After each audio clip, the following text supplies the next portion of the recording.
আপনারা জানেন জান্নাতের মধ্যে একটা মাহফিল হবে, সেমিনার হবে। সেখানে আল্লাহ জান্নাতীদেরকে নিয়ে একটা মাহফিলের আয়োজন করবেন। জান্নাতি শ্রোতা হবে আর বক্তা হবে তিনজন। প্রথমে বিশেষ বক্তা হিসেবে থাকবেন হযরত দাউদ আলাইহিস সালাম। দাউদ আলাইহিস সালামের কুরআন নাজিল হয় নাই, দাউদ নবী কোনোদিন কুরআন পড়েও নাই। তারপরে আল্লাহ সেদিন তাকে ইলম দিবেন, তিনি দাউদ নবী সূরা তোহা থেকে তেলাওয়াত করবেন। তাফসীরে এসেছে দাউদ নবী যখন কুরআন থেকে তেলাওয়াত করবেন তার একটা গলা থেকে, একটা কণ্ঠ থেকে 80 রকম সুর বের হতে থাকবে।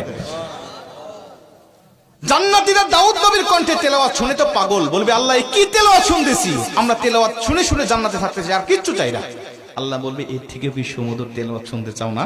জান্নাতীরা বলবে আল্লাহ এর থেকে সুমধুর তেলাওয়াত হতে পারে, আমাদের আর বিশ্বাস হয় না। আল্লাহ বলবে কেন বিশ্বাস হয় না? দাউদ নবীর উপরে কোরআন নাজিল হয় নাই, দাউদ নবী কোরআনের জন্য মার খায় নাই। যে নবীর উপরে কোরআন নাজিল করেছি, যে নবী কোরআনের জন্য মার খেয়েছে, দাঁত শহীদ করেছে, মাথার হেলমেট ভেঙেছে, উহুদের প্রান্তরে রক্তক্ষরণ করেছে, ওই নবীর কণ্ঠ থেকে কোরআনের তেলাওয়াত শোনো কেমন সুমধুর শোনা যায়।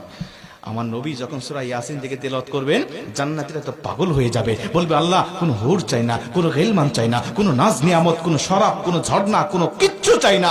আল্লাহ শুধু নবীর কণ্ঠে তেলাওয়াত শুনে জান্নাতে হাজার হাজার বছর আমরা কাটিয়ে দিতে চাই।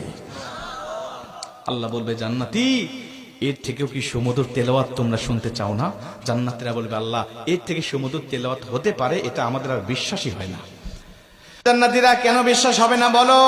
আমার নবীকে কণ্ঠ দিয়েছি আমি আল্লাহ নিজে, আমার দাউদকে কণ্ঠ দিয়েছি আমি আল্লাহ নিজে, কিন্তু আমার গলায় কত কণ্ঠ রেখে দিয়েছি জানো না? আমি আল্লাহ নিজের কণ্ঠকে ওসার করে এখন তোমাদেরকে সূরা রহমান থেকে তেলাওয়াত করে শোনাতে চাই।